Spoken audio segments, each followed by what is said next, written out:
Bueno, vamos a hablar de otitis media aguda como un proceso inflamatorio agudo de la mucosa del oído medio.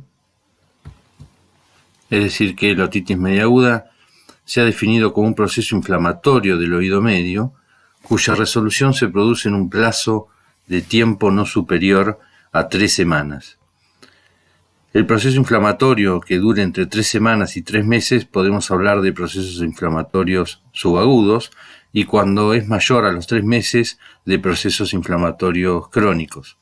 En realidad, en el oído medio, para poder decir o arribar a un diagnóstico de otitis media crónica, van a suceder una serie de hechos previos que ocurren generalmente durante la infancia, que son episodios recurrentes de otitis medias agudas o de oído medio con efusión, y después veremos más adelante cómo esto va llevando hacia la otitis crónica.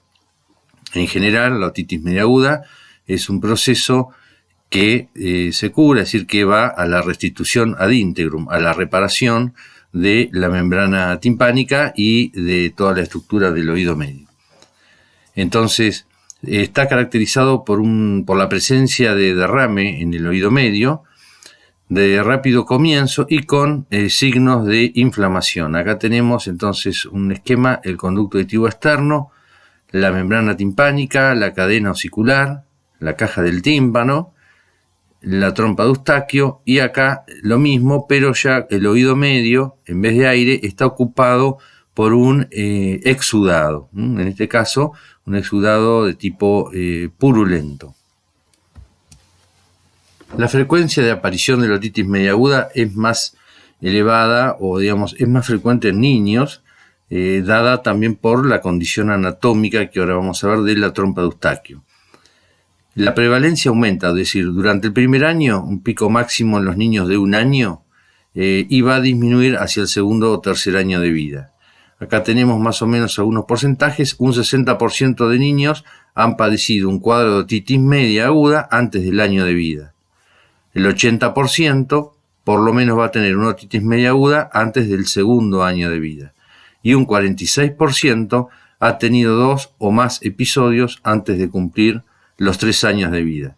En general, decimos que el pico máximo de incidencia de la otitis media aguda es entre los 6 y 11 o 12 meses de edad.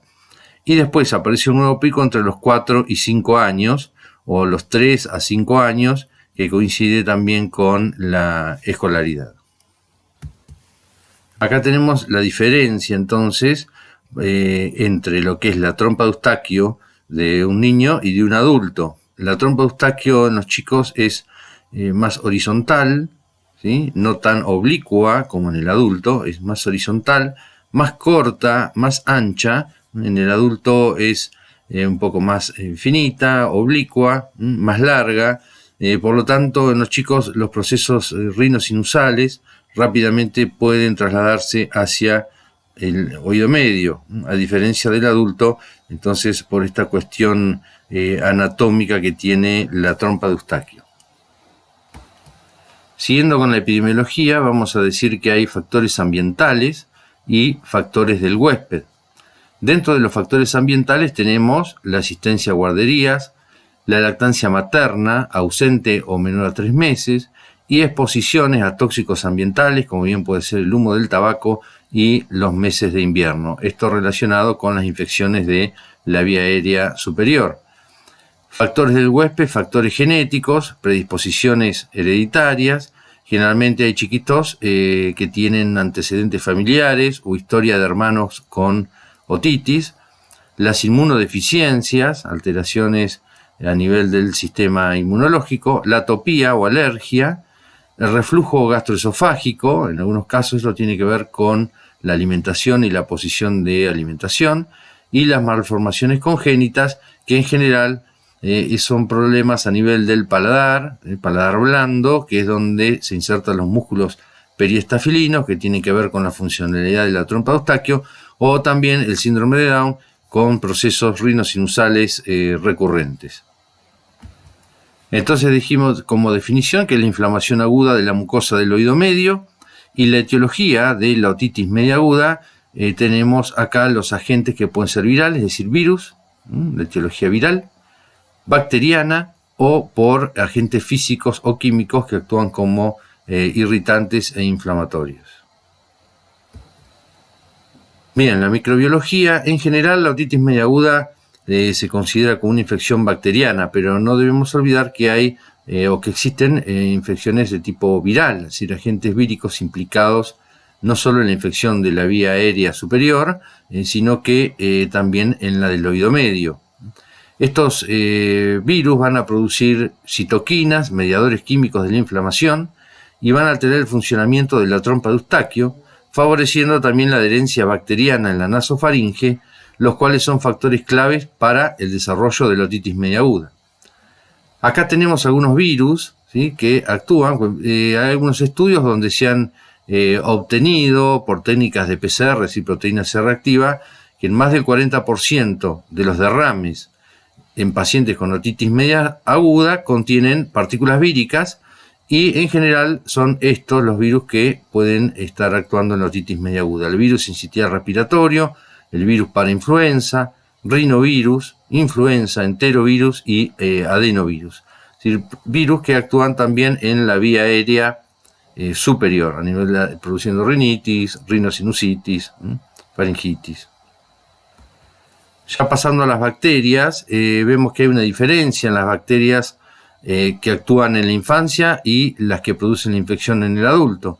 En la infancia, en primer lugar, tenemos el estafilococo coagulasa negativo, el Haemophilus, neumococo, el estafilococo aureus y Pseudomonas y Proteus. En cambio, en el adulto, en primer lugar, tenemos el Streptococcus pneumoniae, el beta hemolítico, el Staphylo aureus y epidermidis, y el Haemophilus, que acá ocuparía el cuarto lugar, mientras que en el niño ocupa el segundo lugar. Es decir, estos son las bacterias que producen otitis media aguda con mayor frecuencia, tanto en la infancia como en el adulto. Bueno, si hablamos de la etiopatogenia, es decir, vamos a tener alteraciones anatómicas, el estado inmunológico y las vías de infección. Esto tiene que ver con los factores que predisponen al proceso infeccioso en el oído medio, es decir, que el chiquito tenga alteraciones anatómicas a nivel del oído o en regiones vecinas al oído. Depende también su estado inmunológico, su inmunidad pasiva y activa, y de las vías de infección, es decir, las vías por donde ingresa estos gérmenes, ¿sí?, a contaminar el oído medio.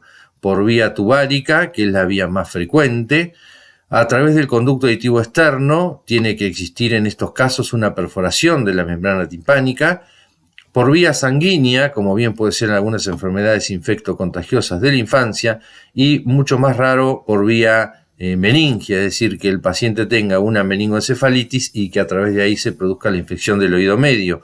Generalmente es al revés. Si hablamos de las alteraciones anatómicas, tenemos malformaciones craneofaciales que pueden ser sindrómicas o no sindrómicas. Por ejemplo, acá tenemos, que ya lo hemos visto en otras clases, la fisura velopalatina. Esto va a alterar los puntos de inserción, el punto de inserción distal de los músculos periestafilinos con la consiguiente hipofunción de la trompa de Eustaquio. Lo mismo las fisuras palatinas, pero submucosas. Está abierto el hueso, la mucosa está cerrada, vemos la úvula doble o bífida, y también tenemos los síndromes, como por ejemplo acá tenemos síndrome de Treacher-Collins, falta el arco cigomático, retrognatia del mandibular, Pierre-Robin también con alteraciones a nivel mandibulares, o el síndrome de Cruzón. Es decir, muchos de estos cursan con fisuras también palatinas o fisuras submucosas, en general fisura velopalatina. Entonces, tanto los no sindrómicos como sindrómicos, bueno, van a llevar a una disfunción de la trompa de Eustaquio, al procesos rinosinusales recurrentes, y eso va a tener influencia directa sobre el oído medio. Con respecto al estado inmunológico, tenemos la inmunidad pasiva y la inmunidad activa. La inmunidad pasiva son los anticuerpos que le transfiere la madre por vía transplacentaria durante el último periodo del embarazo, o a través de la lactancia materna. Entonces le va a conferir inmunidad al bebé durante los primeros meses de vida, y esta inmunidad empieza a decaer alrededor de entre los 6 y 8 meses de vida extrauterina y desaparece casi totalmente durante el primer año. En ese momento, entre los 6 y 8 meses, cuando empiezan a decaer los anticuerpos transferidos por la madre, el bebé empieza a sintetizar sus propios anticuerpos. Comienza entonces la inmunidad activa.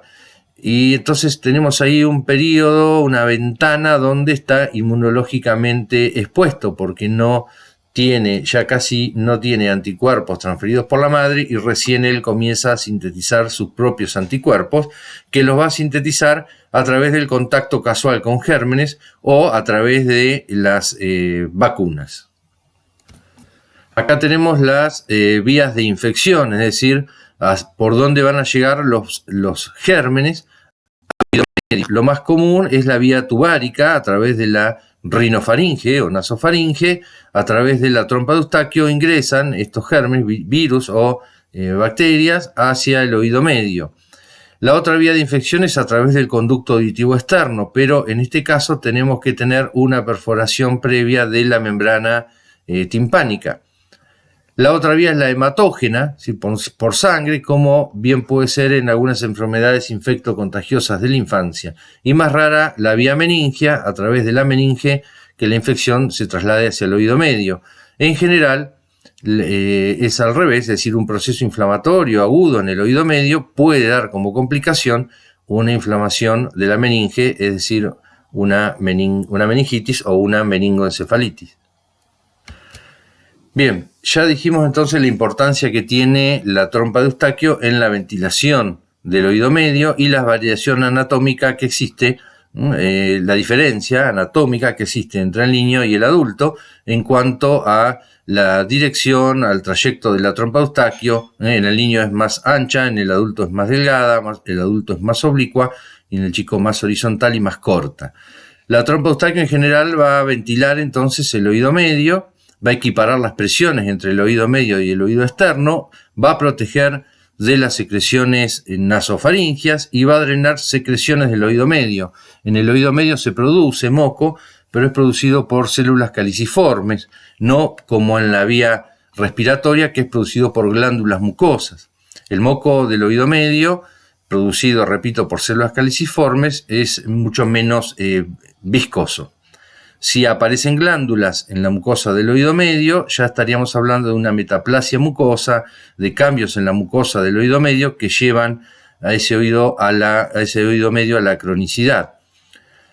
La disfunción, el mal funcionamiento de la trompa de Eustaquio va a producir atrapamiento de secreciones, mal drenaje, ¿sí?, de secreciones en el oído medio, eso favorece la proliferación bacteriana, un aumento de la presión negativa del oído medio. Eso va a producir la aparición de trasudados o exudados con acumulación de líquido, un exudado entonces de viscosidad variable en el oído medio. En el caso de la otitis media aguda, donde está sobreinfectado, entonces vamos a tener material purulento, y también va a producir esta disfunción, va a producir liberación de mediadores químicos de la inflamación. Acá tenemos entonces las funciones de la trompa de Eustaquio: la de ventilación, la de protección y la de aclaramiento. Ventilación, entonces, lo que hace a través de la acción muscular de los periestafilinos. Dijimos que tienen su punto de inserción distal en el paladar blando, por lo tanto todo lo que ocurra en el paladar blando va a influir sobre la trompa de Eustaquio, y equipara la presión del oído medio con la presión externa, con la presión en el conducto auditivo externo, con la presión ambiental. Entonces la trompa de Eustaquio se abre cuando se enrarece el aire en el oído medio y se van nivelando las presiones. Si hay un mal funcionamiento a este nivel, la presión negativa del oído medio aumenta y eso favorece la aparición de exudados en la caja del tímpano. Acá vemos entonces la conexión de la trompa de Eustaquio con la rinofaringe y la íntima relación que tiene con lo que ocurre a nivel de las fosas nasales, de la faringe, de la rinofaringe. Ahora, ¿cómo se puede alterar entonces la función o funcionamiento de la trompa de Eustaquio? Puede haber causas congénitas, como ya hablamos, la hendidura de paladar, malformaciones craniofaciales, que impiden el correcto funcionamiento de la trompa de Eustaquio y, por ende, el paso de bacterias o virus hacia el oído medio y un mal funcionamiento, es decir, una disfunción de la trompa de Eustaquio por una cuestión anatómica, en este caso congénita. También procesos inflamatorios de origen viral o bacteriano que producen inflamaciones a nivel de la trompa de Eustaquio, una salpingitis o una otosalpingitis aguda. Va a haber un edema del rodete tubárico, que es el orificio faringio de la trompa de Eustaquio. Dijimos que se abre en la rinofaringe. No va a haber una apertura correcta de la trompa de Eustaquio. Eso va a llevar al aumento de presión negativa en el oído medio. Es decir, que procesos inflamatorios a nivel nasal, sinusal o faringio producen un edema a nivel del rodete tubárico.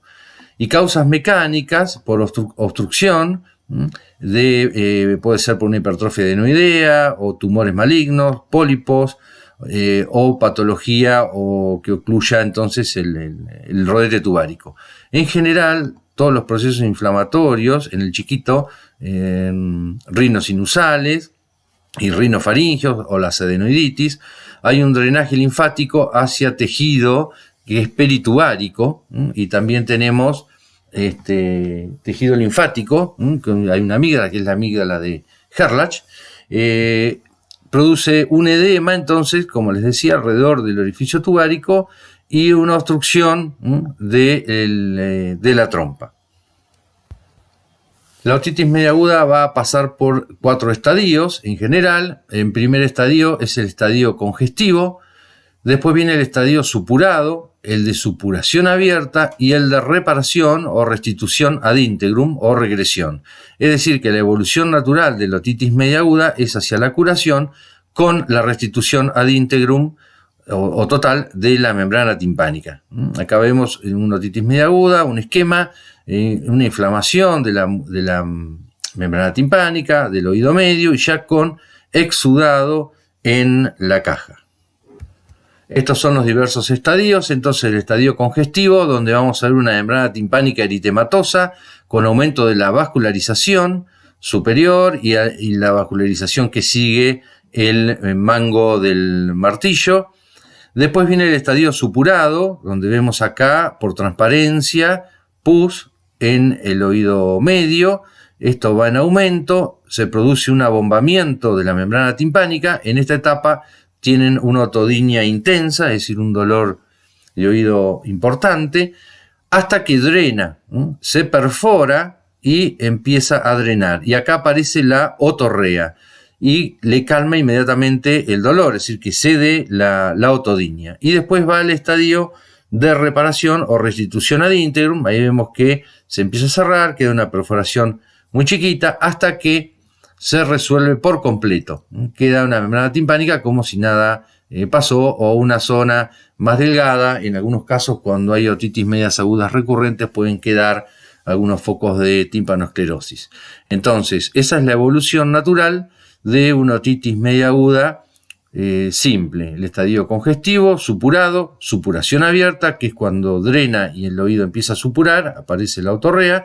Y por último, la restitución ad integrum. Esa es la evolución natural en las formas simples.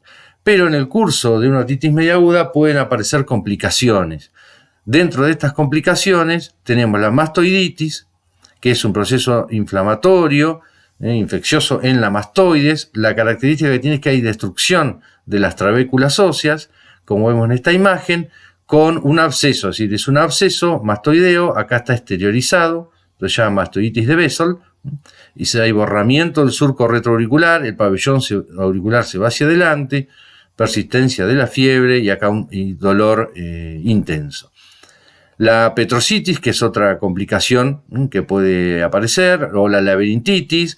La laberintitis en general por acción de productos de la inflamación y por productos tóxicos de las mismas bacterias, producen una irritación o inflamación a nivel del laberinto, del oído interno, y va a aparecer la hipacusia, que se va a hacer más marcada, de tipo perceptivo, y van a aparecer síntomas vestibulares, es decir, que en el transcurso de la otitis media aguda aparecen síndromes o síntomas cócleo-vestibulares, con mareo, inestabilidad. Podemos tener también una meningitis como complicación, donde va a persistir la fiebre, el chico va a tener vómitos, generalmente en chorro, cefalea, rigidez en el cuello, si le va a costar flexionar la cabeza, dolor muscular, somnolencia, tendencia al sueño, le va a molestar la luz, fotofobia, y puede estar obnubilado o un estado de confusión.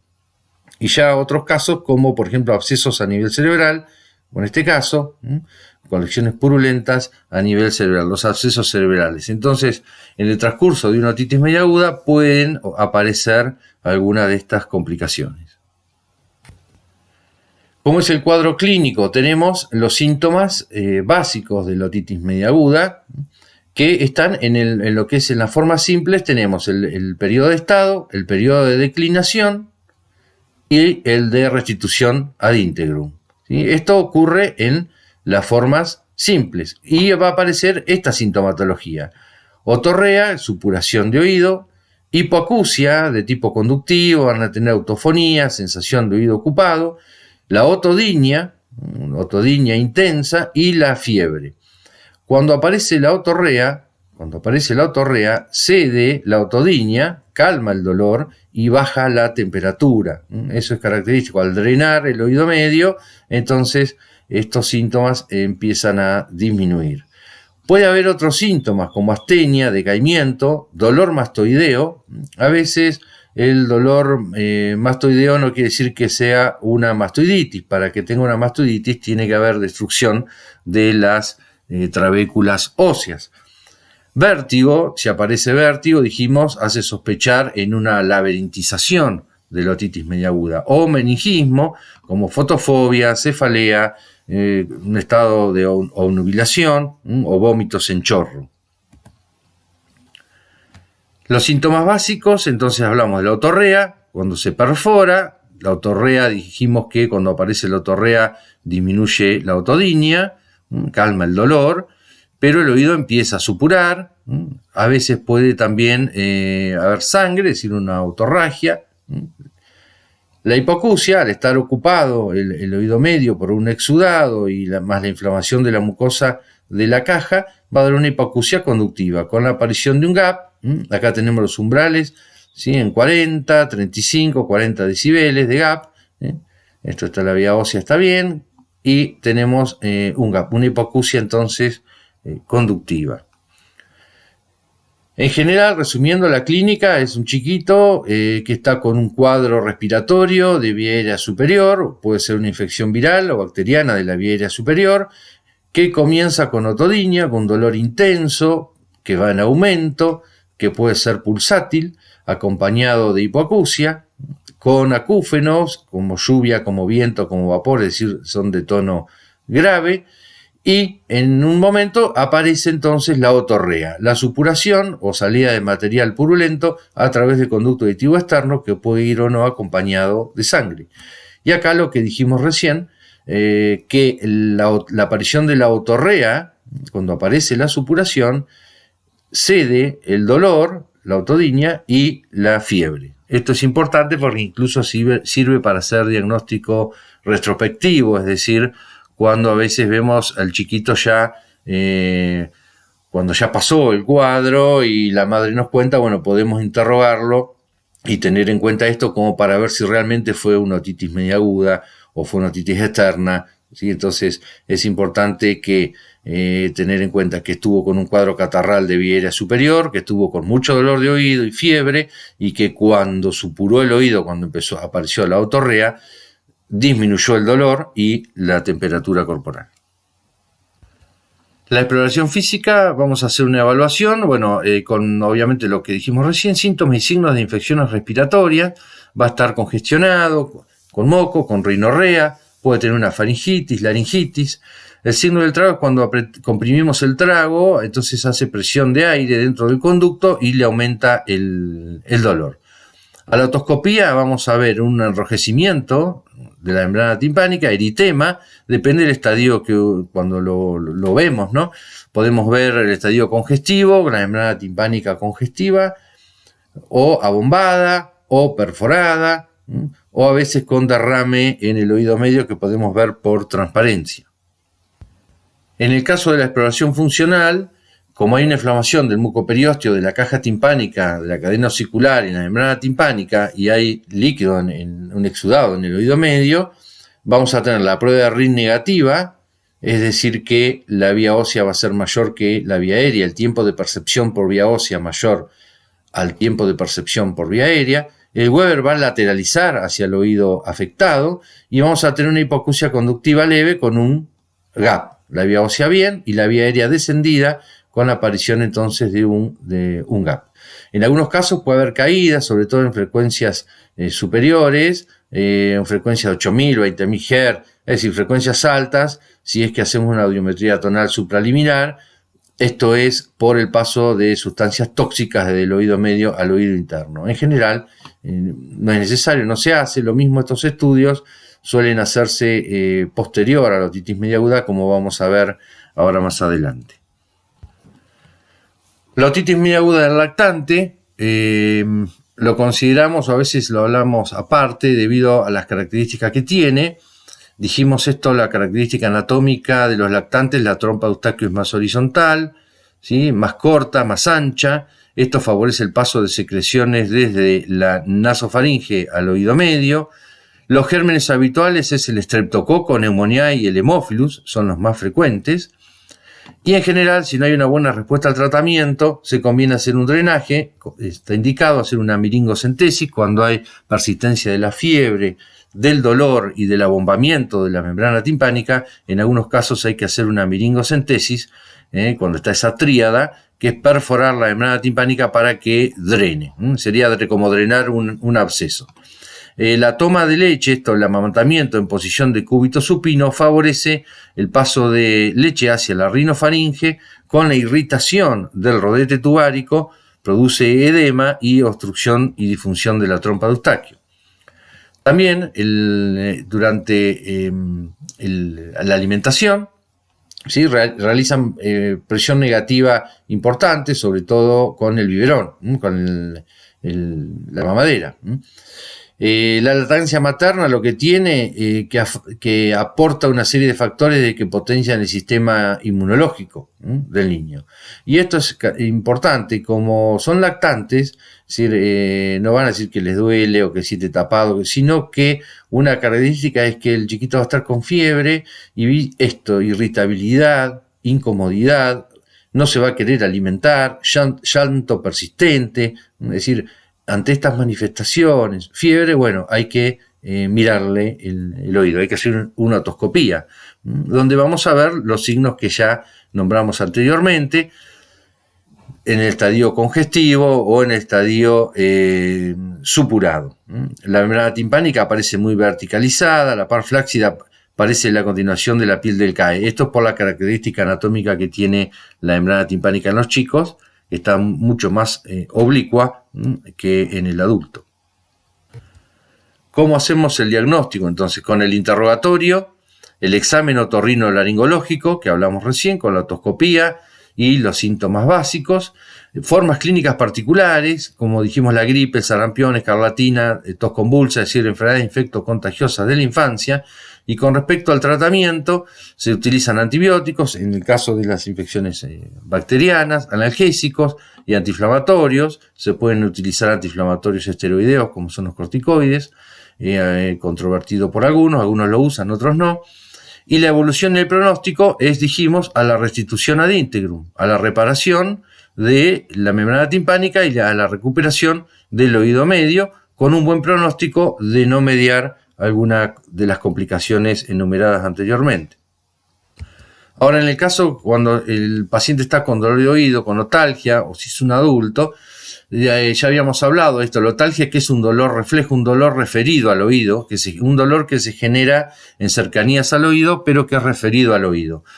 Entonces podemos tener un flemón dentario, un absceso, dolor de la articulación temporomandibular por bruxismo, o procesos faringios o rinofaringios, desde tumores, flemones, amigdalitis o cualquier proceso inflamatorio, úlceras, herpes, procesos inflamatorios a nivel de la rinofaringe o de la faringe, y el dolor que se irradia hacia el oído. Entonces en ese caso hablamos de otalgia. En el caso de que el paciente consulte por dolor de oído y tenemos un examen otoscópico normal, bueno, buscaremos en algún sector cercano al oído, a ver si puede ser algo de esto lo que está produciendo esa otalgia.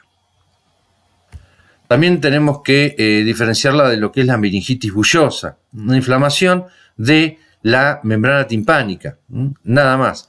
Generalmente aparece después de una infección viral de vías aéreas superiores.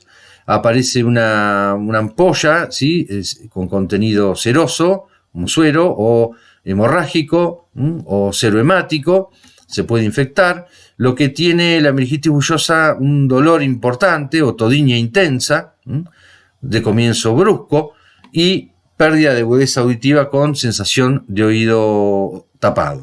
Entonces se observan en general una o puede haber más vesículas, se levanta la capa epitelial de la membrana timpánica acompañado de toda una zona eritematosa. En general son procesos virales, o también puede ser como por ejemplo el micoplasma, que da meningitis bullosa y produce también un cuadro de neumonitis.